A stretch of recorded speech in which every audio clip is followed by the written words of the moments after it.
From Nested Knowledge. It's Jeff Johnson. I'm the Chief Design Officer here, and then Renita Tarchin. You want to introduce yourself again? Yeah. I'm Renita. I'm the Director of Implementation and Client Success here at Nested Knowledge. Yeah. So today we are going to share a little bit more about Robot Screener. It's our kind of our latest feature from Nested Knowledge. It's something that I think some of our paying clients have asked for. Some of our users have asked about. And it almost, I was almost against the idea of Robot Screener. And maybe Renita, you can relate. And I've gone back and forth as we've designed this feature as to whether or not it actually adds value. But I think what I'm about to show you today will add value to your team, just because of the way that we've implemented. We've been very careful to not lose any of the advantages that you get from having, the human beings involved in every aspect of the workflow. That's kind of one of the hallmarks. We talked, I think, on past live streams about this, just how important it is that human beings are doing the work. Experts are doing the work when it comes to this sort of research, right? But Robot Screener, can save you some time, and it's important to understand. I think the main thing that I want you to understand, if you walk away from this live stream with nothing else, is that Robot Screener does not entirely replace human beings, right? It's not going to be making the ultimate final decision for you. All it's doing is sort of augmenting your normal process, and at most, maybe it's replacing an intern, right? It's not going to be replacing an expert. It's not going to be taking anybody's job away, because it can't. It's just kind of maybe recognizing patterns outside of the normal human decision, or an expert's human decision making.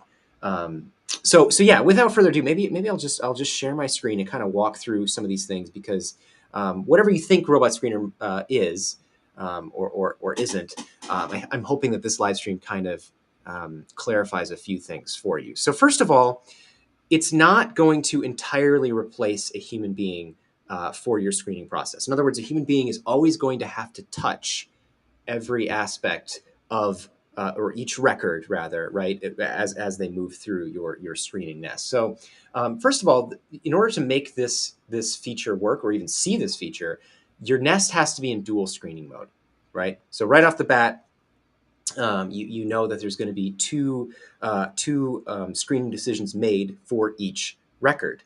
And eventually, one of those is going to be a robot, but not right away. That's the other thing that might confuse people, or might even frustrate people right off the bat. But we do that to preserve a certain level of precision, because this feature is using our inclusion prediction model in order to help make some of those decisions. So when I turn on, or try to turn on Robot Screener, right off the bat, I'm hit with this modal. And I think the two biggest things that you're going to notice about this is that the requirements are much higher than they normally are for automatic inclusion prediction model training. So normally, to train our inclusion prediction model automatically, we wait for at least 10 inclusions, or sorry, one inclusion and 10 records, right? So you have to screen 10 records, and at least one of those needs to be included in order for the model to start running in the background and automatically train. In this case, we want 50 adjudicated screening decisions. So that's not just 50 screening decisions. That's two people, so two independent screeners, human beings, right, having screened 50 records, and then a third party, some expert coming in and adjudicating those decisions. That's a pretty high bar. And then at least 5 of those need to be inclusions. And in order to test this feature, what Renita and I have done is just kind of created a nest, and we've just kind of randomly done the first 50. Not randomly. I mean, I did it quickly though in preparation for this, just so I could show you the roughly how this feature works. So I created a nest. I created a search, and it pulled in about 2,897 records. And then I started to do my screening, and Renita did some screening, and then we adjudicated 50 decisions, and 38 of them are actually included, and that allows me to enable Robot Screener right now. So when I enable Robot Screener right off the bat, you can see two switches change. They are checked, and you cannot uncheck them. So first of all, automatic training is on. right? So that was one of the things we had to build before we could build Robot Screener. We had to build this automatic training of the inclusion prediction model, and that's going to be always going in the background. It's always going to be checking for new screening decisions and improving the model, the robot, as it goes along. So in a sense, if the robot is replacing an intern on your team, the robot is learning just like an intern would in the background on all of your screening decisions. The other thing we've done is we force you to hide the model, and that is just for another thing for accuracy, right? So we want you to be blinded to the robot's kind of the robot's predilections. As you are screening, we don't want you to see that number because that would indicate what the robot's thinking. So as you're screening, because it's going to take the place of one human in the dual screening process, we don't want that other human to kind of know what the robot is thinking. And so we turn that off as well. The other thing you might notice and be frustrated by initially, perhaps, is that as you're dual screening, or once you've enabled Robot Screener, you're going to look at the number of records and you're going to go, well, okay, I've screened 52. I thought Robot Screener was going to do this all for me, right? Well, no, not actually. What it's going to do is screen alongside you. So now if I go back into dual screening and I look at this study, and again, I'm just kind of showing you the feature, so I'm not even going to really read this. I'm just going to say, yeah, I want this included. The robot is going to screen that record at this exact moment that I screen it. So it's going to take a look at that record. It's going to run over all of the text in there, and it's going to check against the inclusion prediction model to see whether that record should be included or not. And then it's going to decide whether it agrees with me or not. And so you don't really get a great visual representation of what's going on in the background because the robot's just running in the background. He or she or whatever, this robot is going behind the scenes and until you hit the adjudicate. And then you see, okay, in fact, I do have more adjudication decisions that I can make now. And of course, it's still blinded, so I don't know whether screener 1 is the robot or the human, or vice versa for screener 2.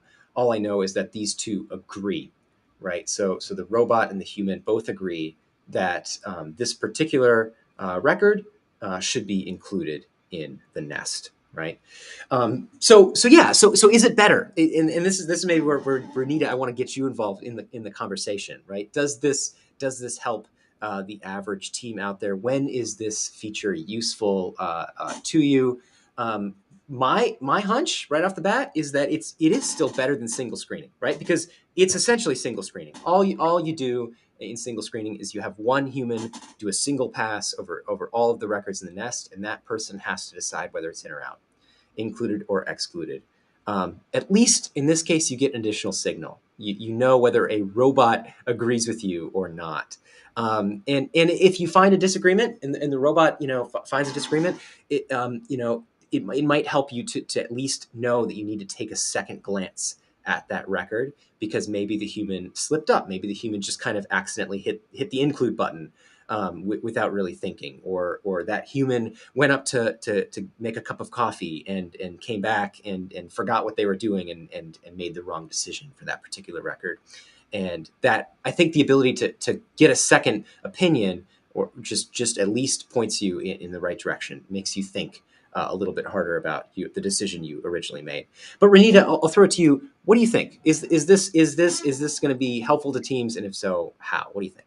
So yeah, I think that's the question, Jeff, because, and you're not alone in your conflicted feelings about this, because they are very hotly debated in, the research and kind of the industry, and, what is the role of AI in health technology, and what's the role of AI in research? And there are some camps that are very, are all for it. And they say, AI is the future. Some of these things can be automated. We can still say that, this study was, or, in pursuing this publication, we were able to dual screen this nest. And in our methods, we just acknowledge that, one of those dual screeners was an AI or was an automation. Of course, that's still a better and more accurate research process than having to go through and trying to find, two people that can, highly skilled researchers that can now go and review each study and then adjudicate. So this really helps people that are doing, let's say, really large reviews, or maybe if they are maybe, limited on time. I'll also say that the pharma industry in particular has been really interested in trying to see, how can different systematic literature review, softwares actually enable this. So not only having workflow processes, but also looking to see, is there some way where we can get some sort of guidance or some sort of interpretation of, patterns in the specific project. And so that's why our model here is built the way it is. We want it to be specific for the particular project because, every project is different. But we also want it to be able to, we can say that this model is accurate enough, or, that we can report it in our methods, and reflect that, that guidance was done and we had assistance, not from another human, but from an AI. Absolutely. Yeah, I think that's the crux of it, right? So if you are short on time, this might be the feature for you. And if you're working in a team setting where you have at least 2 reviewers or plus an adjudicator, then you can make some decisions right off the bat as to whether or not you want to use Robot Screener to really speed up that process, because then you can come through later. But it's maybe not super helpful for the single reviewer, right? The person who's coming in here just trying to create this nest on their own. Then you're still going to be doing some single screening, but you certainly can, like I have done here. I just created like 2 different accounts, and I just kind of quickly kind of did screen 50 studies, and then I was able to adjudicate. You could kind of hack it in that way, but that's not really what we'd recommend. And actually, what I would point you to, if you want to learn more about this feature, and as you try to implement it for yourself, is check out our wiki. So we have under the screener section. So if you're in screening, we now have a section about robot screening. And this will kind of tell you a little bit more about what the requirements are, why the requirements are that way for enabling Robot Screener, and then how to use Robot Screener, and then how to use Robot Screener well, right? So right off the bat, for kind of right off the bat, is going to give you some kind of examples as to what you should think about in terms of like statistical model. Like you really, if you're using this Robot Screener, and I'm saying this knowing full well that I don't have the greatest statistical background. I'm a designer, I'm a marketer, right? But what we're saying in our wiki here is that you can enable it at 50 adjudicated and 50 included records, but we're typically advising you not to enable it until you have a cross-validation AUC of 0.7 or greater, right? So that's kind of buried in the fine print here. And another thing that's buried in the fine print is the use of the auto adjudicate button, especially early on in this process. So you really want to make sure that because the model is based on human actions, you really want to scrutinize each and every decision, because that has a ripple effect through the entire model, right? So as you're in here, what you don't want to do is just look at this and go, okay, I'm going to auto adjudicate these 3 studies. It's so tempting. That button's sitting right there. You just want to hit it. You want to just kind of go with whatever the robot had said. But you do have to be careful for a few different things, right? Because the robot, because it's based upon human decisions, if you aren't careful and if you just kind of let it roll without really scrutinizing each and every decision, it's going to be a little bit of a yes man, or it could if you're not careful.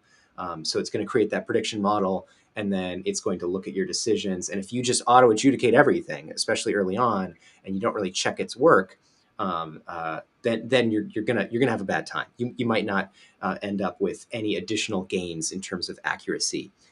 It will just kind of agree with you. And so if you can set up the model properly, though, it is a nice check on your initial decisions, and it can serve to improve your accuracy and your speed, right? Because now you don't have to have 2 people doing it. So I don't know what the threshold is, Renita. I don't know. I don't know what your nest size is for making this makes sense. Because obviously, if your nest is only 100 records, maybe you just go through and you do this with two human beings, and it takes an afternoon or whatever, and you have to just spend the time to do it, because you're not going to get those really strong gains from in terms of time savings from Robot Screener. But if you got 1,000 records, I imagine this starts to make more sense, right? I mean, maybe walk me through an example of a type of nest which might really benefit from this. Maybe from a business case, like a business perspective. How does this ultimately save you money if you're using nested knowledge? For like a scoping review, or for like a really large like let's say you were using nested knowledge, maybe not even for a specific project, you just wanted to build a full database of all studies that reported let's say a specific type of cancer, or something like that. I'll say that this is I guess a good analogy maybe will be that if you're one person, and you're looking to go and get some dual screening, but you really, you don't have another person, or you're short on time, and you still need that dual screening, I would say go for this. It's going to at least give you, some measure of accuracy. I will also say too, like if you're going about this and you're trying to be more general, and you have a large number of studies to screen, and you need that dual screening, this is really going to come in handy, especially for something like a scoping review, where you're going through, maybe years and years of literature of, everything that's ever been published. That's a challenge to do, and it's specifically a challenge to do twice. So in this case, I would definitely say, go forward and use the automation. We're not the only people that are going towards automation, or trying to find a way to accurately reflect like a screening process. But I will say, like, our model is based specifically on the project, and so that allows us to be more specific, more accurate, and more pointed. Because at the end of the day, your research design or your inclusion exclusion criteria is really what's going to dictate what the screening outcomes are. And so that's the reason why our model is structured this way. And it will, at least give you, at the very least, some guidance. At the most, it'll, get you through that checkbox of being able to say, this was dual screened and this was the methodology that was used. And I will say, when you're going about your publication, or when you're going about reporting, how that dual screening was performed, our wiki is a great resource to use that for your write-up section. So all those specifics are available there. Awesome. Yeah. In the chat, Carl, our CTO, is kind of chiming in here. The way he sees it, I see it as standard dual screening requires 3 humans per record, sometimes 2 if you're using auto adjudication. Whereas robot-enabled dual requires only 2 every time, right? So if you think about it, you can kind of just figure out how to use Robot Screener to work in a smaller team, right? And it requires fewer of your human resources to get your review up and running after that. And that has a compounding effect, right? So the bigger the size of your systematic review, or depending on the type even, that can really help you as you kind of use this tool to speed up those sorts of workflows. So whether you're talking about a scoping review, or some sort of review where you are ingesting a lot of data, a lot of different records, then Robot Reviewer can help you kind of speed along those processes. Some of our clients will use nested knowledge to update reviews on a fairly frequent basis. So you can imagine, okay, if you have to update a systematic review every year, maybe that's something where you can use just human beings to do it. But if you're trying to update it on a quarterly or a monthly, or even a more frequent basis, tools like this will dramatically improve the speed at which you can actually do that, especially if you have a ton of records that you're trying to get through. And in times where maybe you don't have the largest team to dedicate to that particular project, right? So hopefully this feature will save you time. That's really the end goal. But we just want you to be aware of how to use it, first of all, but also B, some of the risks that and best practices that come along with using a tool like this. Of course, it is something that uses humans to make the decisions, like above all else. But um, anytime that a robot is coming through and trying to make decisions on top of that, you should maybe look at those decisions a little bit more carefully before just proceeding to. Another thing I just want to call your attention to. So if you do know a thing or two about statistics, we've added some things to the viewing the inclusion model as well. So now you can not only see the ROC, so the false inclusion rate here. You can also see the predictions, and then there's an optimal threshold built in here. So so you can kind of take a look at that, and you can see some things about how Robot Screener is making decisions on the back end, so to speak, statistically what it's doing back there. And to be honest, don't take my graph into account, because obviously I just built this nest to demonstrate the feature. So just ignore that, but know that this tool is available to you, and you can take a look at that as you go. So Renita, anything else to add? Anything else you think we should talk about in terms of Robot Screener? It's available to you. It's live on our site right now. You can go and you can use it, and you should also certainly feel free to hit us up with questions. But I don't want to take up too much of anybody's time. So any final thoughts? I guess I'll just say, so, I know that it seems a bit, a lot of setup, or it might seem, the setup might be involved, but I just want to say we are in relatively new territory here, just in terms of like how AI is playing into screening studies. And that's just across the industry, we're trying to figure out how things can interact, how we can, how automation can play a part in research. That's a huge question right now. And so, the way that we've built this is trying to reflect that, and also trying to make sure that this is something that you can write about, and it will be acceptable. And so I'll just say that, and I'll also say our inclusion modeling, that threshold that we give you, is kind of a nice guideline to use in filtering in the study inspector, even to just see, for your own purposes, if you've maybe done some screening and you want to see where the probability has fallen, or if you want to just quickly look and see how things, if your inclusion matches our inclusion modeling, I would say that's a really good a tool to use that to see if that guideline was met. Absolutely. Okay, I think we can just leave it there. We would love your feedback too, of course, about this feature, and we would love any feature requests that you have. This came from our users. This request came from several different users asking for something like this. And so you too can have an impact on our product. We love to hear from our users and build things that our users want.